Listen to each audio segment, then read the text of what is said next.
Capítulo 17. Cuestión de carácter. Todos los días enfrentamos situaciones en las que debemos decidir para satisfacer nuestras necesidades. Si elegimos correctamente, nos sentiremos bien. De lo contrario, nos sentiremos. El efecto de la elección puede ser inmediato o posterior. Muchas veces estamos contentos al principio y después tristes. En otras ocasiones tristes al principio y después felices. Por lo tanto, nuestro estado emocional tiene mucho que ver con la respuesta que elegimos para la situación. Tenemos poca influencia sobre la situación, pero ejercemos mucha influencia sobre la respuesta.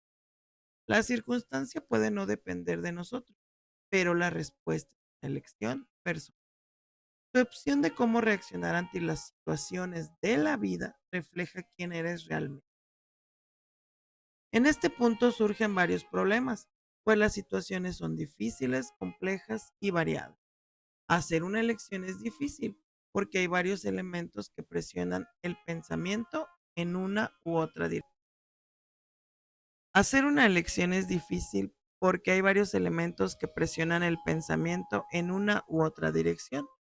Por ejemplo, obediencia o rebeldía, interés personal o social, costos o beneficios, pérdidas o ganancias, resultado inmediato o mediato, correcto o incorrecto, fantasía o realidad. Una elección necesita efectuarse respetando valores. Tu posicionamiento ante la vida es fundamental para ocupar tu lugar en el mundo. En última instancia, lo que más va a influir la elección final son los valores y las creencias, pues es el carácter lo que encamina la calidad de la respuesta dada, el comportamiento manifestado y la conducta asumida ante la situación. Cuando el carácter no es firme, la persona vacila, el conflicto crece y puede tomar proporciones gigantescas. Las consecuencias pueden incluso afectar la salud mental y las condiciones físicas. La historia que sigue confirma esta tesis. Cierto hombre de aproximadamente 50 años, con estudios superiores, una buena profesión y excelente situación financiera, tuvo que asumir los negocios de los padres a fin de evitar una serie de daños para toda la familia. Al vender una propiedad obtuvo casi el doble de lo que esperaba. Quedó feliz, pues estaba pegado al dinero. Sin embargo, tenía que dividir en partes iguales con los hermanos. Fue entonces que el drama comenzó. Se preguntó si debía ser honesto y decir la verdad, o mentir y quedarse con una parte mayor del dinero. La cantidad era muy grande. El conflicto moral pasó a consumir sus energías emocionales. No podía sincerarse con nadie, ni siquiera con el terapeuta, para no transmitir la imagen de desorden.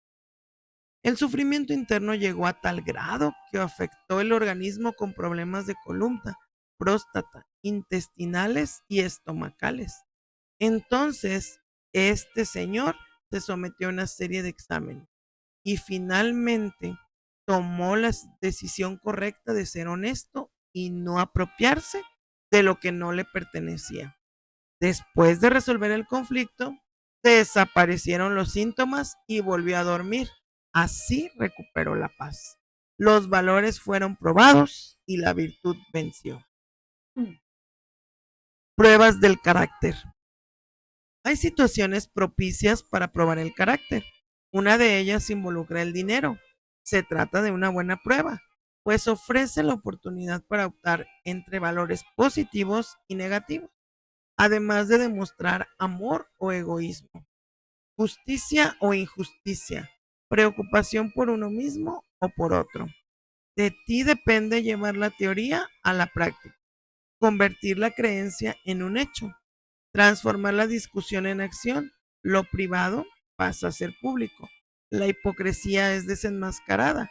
El carácter revelado. La persona se ve reflejada en el espejo de la propia vida. Otra situación propicia para probar el carácter es aquella que involucra la conducta sexual. La persona se revela por la manera como se relaciona con los hijos o las hijas, con las asistentes o subordinados, con los amigos o amigas y con las personas del sexo opuesto. La conducta en el trabajo es otro punto en que el carácter puede ser probado. Los valores van a aflorar en ciertos momentos, por ejemplo, en la presencia o ausencia del jefe, en la calidad de la tarea ejecutada, en el uso del ordenador para trabajar o navegar por Internet en páginas dudosas, en la interacción con los colegas, en el espíritu de competencia o de cooperación, en la actitud de apaciguamiento o de intriga y en la productividad. Un caso que me causó indignación fue el de una exalumna de la universidad. Ella era una joven inteligente y alegre, de excelente familia. Un día ella expresó una preocupación. El novio estaba a punto de terminar la universidad, pero era demasiado pasmado en el trabajo. Le dije que era un asunto más serio de lo que ella creía y que debía hablarlo con su terapeuta. Pero su terapeuta estaba más interesado en el pasado de ella que en su presente. Entonces, esa joven se casó. Después de casi 20 años, me llamó por teléfono desesperada. Así que le concedí un espacio en la agenda para verla ese mismo día. Me quedé asombrado con lo que vi y oí. Durante todos esos años, la única cosa nueva que él compró con un cheque sin fondos fue un sofá. Ella no soportaba más al marido y él lo sabía. Además, tienen hijos. Ella es religiosa y bastante tradicional en sus creencias, por lo cual para ella el matrimonio es para siempre.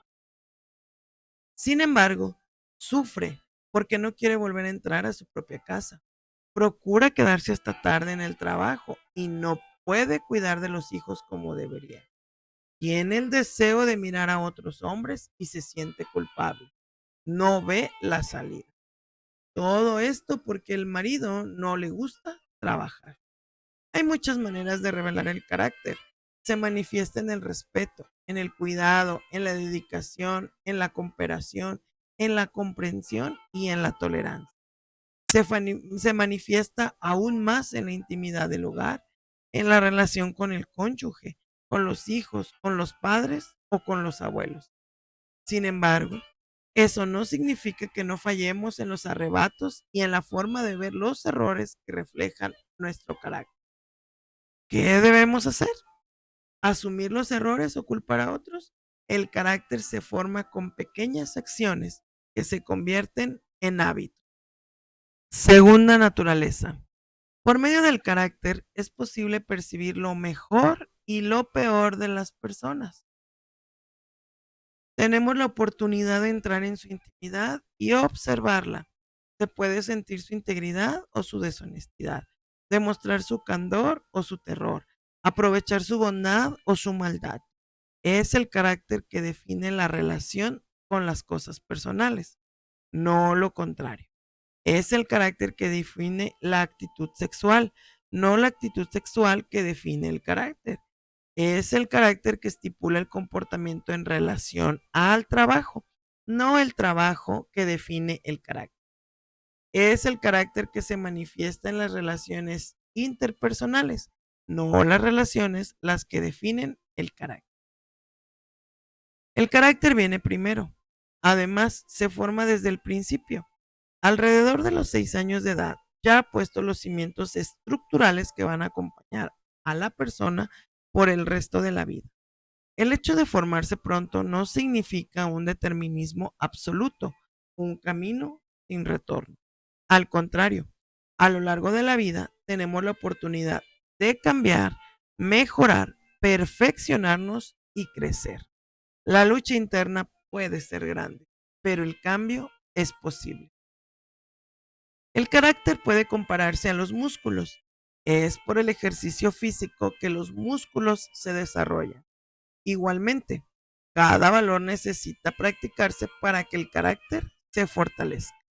Es necesario creer que tenemos recursos y talentos para usar en la formación del carácter. Son recursos personales, por eso nadie puede cultivar el carácter por ti. Una vez formado el carácter, pasa a ser una segunda naturaleza. De esta forma, se vuelve más fácil pensar y decidir moralmente. No se puede vivir todo el tiempo en un estado de conflicto para elegir una alternativa. Esto provoca una pérdida enorme de energía. Es necesario tener un modelo moral que facilite la práctica en la hora de la elección. Tus recursos son limitados, por lo cual la energía necesita administrarse. Algunas respuestas son rutinarias para ahorrar energía y aplicarla en condiciones especiales y más difíciles hacia el aprendizaje. Un carácter bien definido te ofrece una autonomía mayor para lidiar con los impulsos y deseos. Para tener carácter es necesario creer en los valores que se asumen. Necesitas creer e invertir para obtenerlo. Nadie puede querer ni buscar por alguien más. Es una característica personal consciente. Cuando quieres, busca. Cuando buscas, encuentras, aunque a veces falla. Tener voluntad es tener el poder de elegir. Cuando evalúas las alternativas, los valores entran como información para facilitar la elección. Cuando finalmente decides por una alternativa, esta pasa a ser parte de tu ser. Al decidir, te comprometes, internalizas y todo el aspecto mental se involucra con la elección realizada. Cuando se escoge una alternativa, las otras pierden la atracción y el significado. Tu poder de decisión se fortalece y cuanto más fuerte seas, mayor será el poder para decidir correctamente. Mayor será la probabilidad de acertar en la elección y mayor será el grado de influencia en tu destino. Con un carácter definido, tus decisiones y elecciones seguirán mejor las directrices de una vida con calidad. A partir de ahí, tu carácter se entrelaza con la inteligencia emocional. Fin del capítulo 17.